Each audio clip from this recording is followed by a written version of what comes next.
Hey Suj, welcome back, and welcome back to all the FPL managers. Thank God, FPL is back. Yes, thank Yo, God. Thank goodness. No more boring weekends of just sitting around and doing nothing. sure, bro, the international break is the worst. That's just FIFA's time to make money. That's all it is. That and my personal favorite, talking about good news coming back from the FPL, and then of course United must find another way to disappoint me. Wan Bissaka possibly injured from his England game. Oh no. And no word really yet on Pogba and JC Lingard. I think also injured, and I think if this article is correct, well, Martial I think is going to come back, so maybe that's some good news, Yeah. especially for FPL managers like myself who still have him in his team. Oh, fantastic. If you held on for so long, you might as well play him this weekend. Yeah, for sure. But we were supposed to go over while the break was on. We were going to go over game week 4, but we can do that now, I guess. Um, so let's just go straight to, because we've got actually a lot to cover.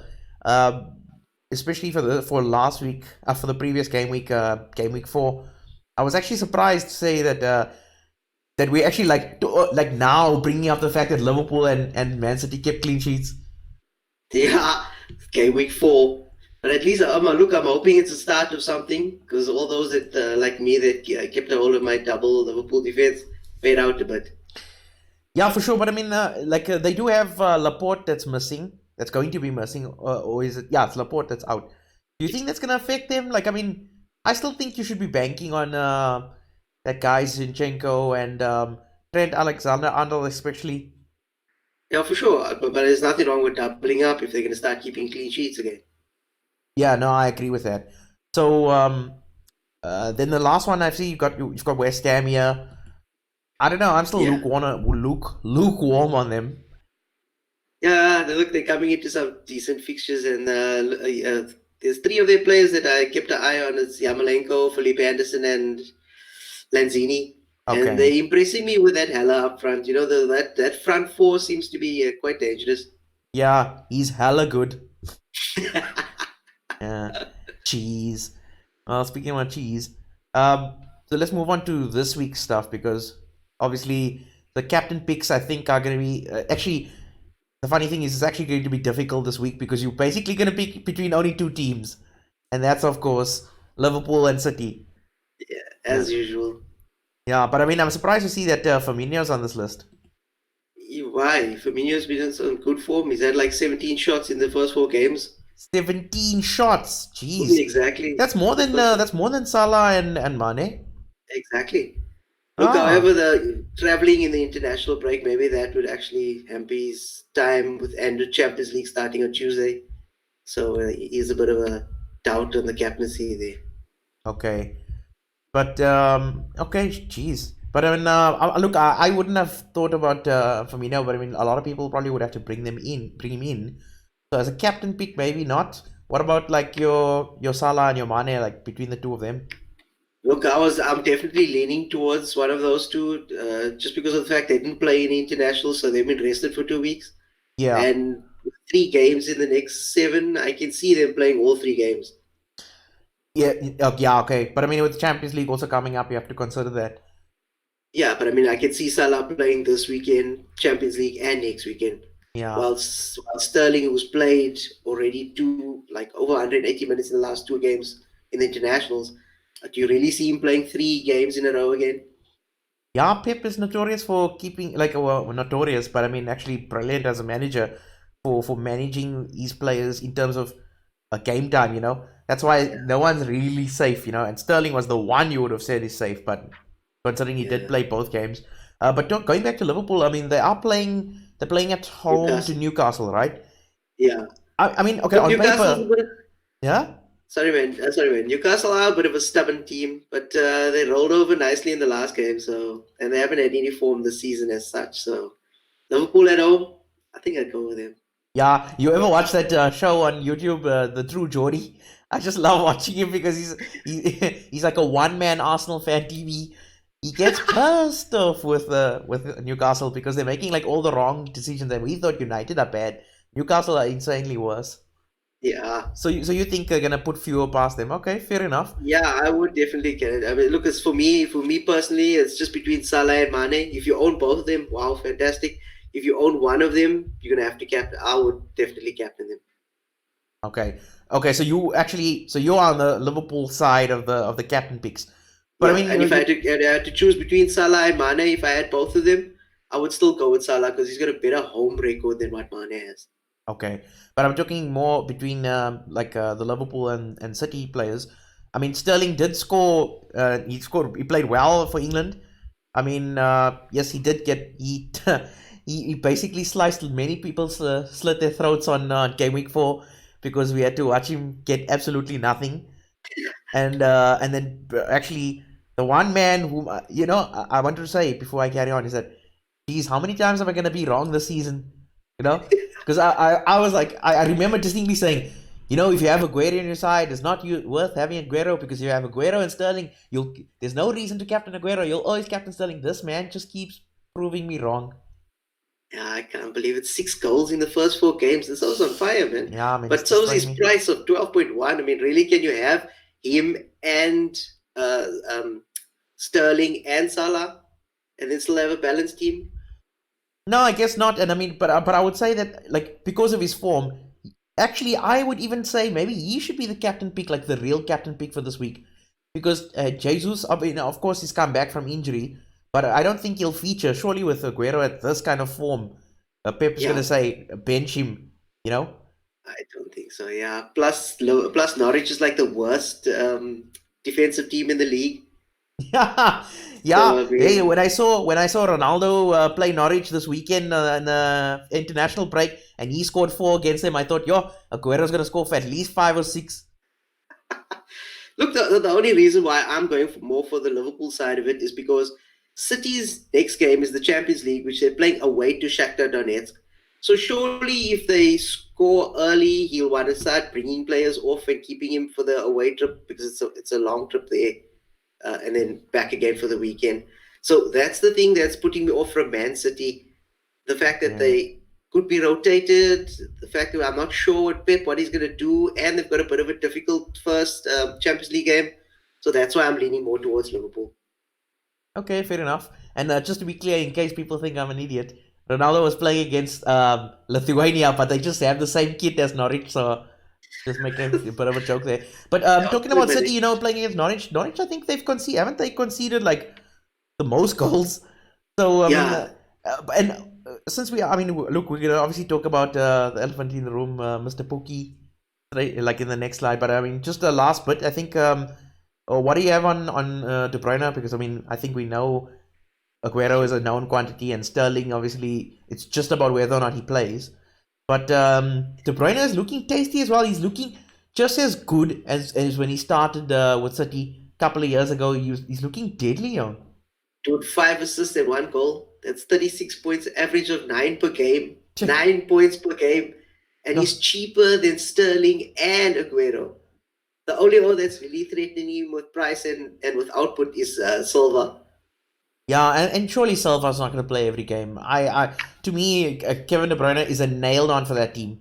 Yeah, look, Silva's last season, so perhaps he does play every game. Who Yeah, but knows? wouldn't they play them together? It's not like a either or situation. Like, Oh, let's for say, sure, yeah. And I think De Bruyne will outscore him also. And at 9.8, I think we should jump on as soon as possible. yeah, for sure, man. Yeah, but there's just no room for him in my team. I just hope Yeah, Salah gets like breaks his leg or something, and then I can replace him with Mane, and then I can shame, man. Greed. Okay, let's move on to our.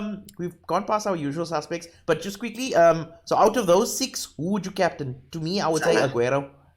I'm gonna go with Salah. Salah. Okay. Oh, good choice. This week's the form players we're going to be talking about is Vardy. We mentioned a bit of Haller, and Tammy Abraham. That's another surprise note here. Yeah. What Look, did you? I wish I owned Vardy. I was gonna select him as that, but he was just out of my price range. Yeah, But he's got three goals and an assist now, and it was a fantastic first goal in the Sheffield United game where he lobbed the keeper yeah. from basically just inside the half.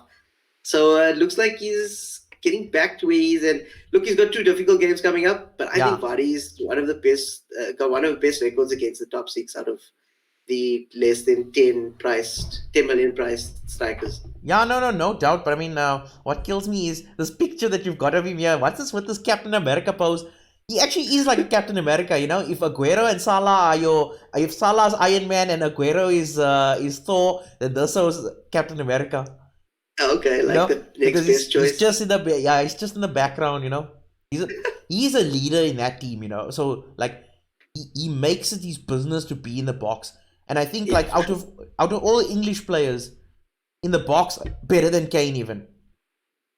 At the moment, I would say at the moment. I'm getting ahead of myself there. Yeah, Kane did score in the internationals a couple of goals. So. But I mean, I'm not surprised that he's not on this list here because look, he actually missed a penalty, and penalties is like the thing. If you look at these goals he scored from the penalty spot, right?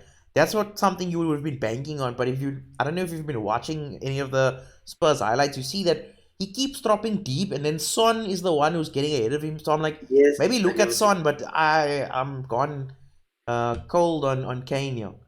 Price bracket, yeah, that team is not functioning well either. Yeah.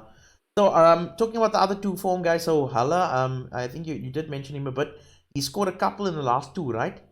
Yeah, look, another, FPL likes a good story. This in an interview before the game, he promised to he promised to score the opening goal, and that's exactly what he went and did. So he's got that bit of an Ibra swag to him. He's a French, so he's going to be interesting. Look, from what I watched, he's a tall, good striker, and I think he's going to come good at West Ham. Yeah, he like I've seen a couple of highlights of him. I'm starting to question the maybe the little bit of the wisdom of bringing in like Ashley Barnes and Timo Pukki, considering Pukki's got this difficult games, and West Ham, I think their fixtures are going to be pretty good for a little while. Yeah, look, I'm going to take the hit on that one. I brought Pukki in last week. I think I broke him. Yeah, without doubt. And then moving on to Abrams, Tammy Abrams. I mean, I must say I like him, but the goals he scored, I think he's got 2 goals. He's got 4 goals. From 7 shots, and it's against 2 of the worst defenses in the league. Yeah, so maybe he can't keep it up, but I mean, he's done very well so far. Yeah, and remember, those are promoted teams. And then if you think about it, it's like it depends on how Chelsea are gonna play. You know, I mean, they're playing Liverpool. Not this game, but the next game. Yes. So their fixtures are not great, and he looks like a very decent striker, I must say. But like, if you were picking a guy from Chelsea, would you go for Abrams or would you go for Mason Mount? No, I think I'll go with Abrams because he seems to have the monopoly on the striker role at the moment. Plus, he scored 13 points in the last 2 games, like 13, and he's the most brought-in player for Gameweek 5. So, okay, I think everybody's agreeing with me on this one and him over Mount. So, is he the new Lukaku? You know, the flat track bully? Oh, maybe. Or maybe it's just the other Pookie now at the same price range, just with better fixtures. Yeah, sure. Can you have 5 strikers in your team? Yeah. I think not. Okay. But out of those, if you were pushed to pick a captain? Haller. Okay. Yeah, because Vardy's playing United. Got the thing in the wrong spot, yeah. Okay, so let's move on to our Joker pick, and I'm actually not surprised at this one. And the only piece of good news for United, Daniel James. Wow, he's been a revelation, eh? Oh no, for sure. Look, is that when it comes to the players that are priced less than 6.5 million, he's got the best chances created, best big chances created, best shots on target, and best penalty touches in the penalty area. So at 6.1, I think he might keep this up, but like it says there, he's got no big experience in the big games, and I think we've got Arsenal coming up soon. Yeah. But I mean, you can see when he takes his shots, I mean, he's like, other than the one against Chelsea, these are worldies he's scoring, right? Yeah. And to me, he's nailed on. He's cheap. The key move for Solskjaer was moving him from the left to the right. Moving from the right to the left. That has been the biggest. Like, you can see the difference. His pace is just demolishing everyone. And despite what I've been the negativity about United, I think we are playing better than last season. We're just not we're just not cohesive enough. And to me, this guy is going to be key. It's surprising for how old is he? Like what, It's very 20? young. 21, 20, 21. something like that. Yeah, exactly. So I mean, that's some mighty responsibility on some small shoulders, but he's doing it so far. And if he continues scoring, I would say maybe get rid of Martial and here's your replacement, and he's a whole 1.6 million to 1.7 million cheaper. It sounds like that's what you're gonna do. Wink, wink. Yeah. But I mean, yeah. Look, and the negatives. Obviously, it just depends on how United are going to perform, and did say that the fixtures maybe are not might turn against them. Yeah, the fixture difficulty rating is not great for United in the next six fixtures. Okay. Well, that's it for this week. So, look, we said captain picks, so we opposed, but I mean, let's see what the other managers out there are going to pick. So, speaking to the managers out there, I mean, if you want to tell us what your captain pick is, please make sure to put it in the comments because we would like to know just how well we are doing. I think we've been picking some decent captains. I was watching another show on YouTube. What's the one, the Fantasy Scout one, and even they said they get it wrong. I mean, it is difficult. It's not like your captain's not scoring, but just picking the one that makes the most points is been quite difficult this season so far. Yeah, I think once we get that right, we'll be on our way. Yeah, for sure. Anyway, that's it for this week, and Suj, I'll catch you next game week. There's something I'm forgetting to mention. Something about fixtures. Maybe you can remind me. Of fixtures? Saturday games, something. Oh, yes, yes. I've noticed that if you go through the fixture list from like November onwards, for some odd reason, the fixtures are all based on a Saturday at 5 o'clock. I mean, like every single fixture. Okay. Not on a Sunday, not on Monday, every single one at 5 o'clock. And I just can't seem to understand why. Okay. We'll maybe investigate that, and maybe next week we can see what the answer is. Yeah, if anybody knows out there, please leave a message in the comments. I'd love to know why. Yeah. And while you are there, do us a favor, click subscribe. I have no clue if it has any effect whatsoever, but it definitely boosts my ego. Okay. Cheers, Suj. Okay, shut, man.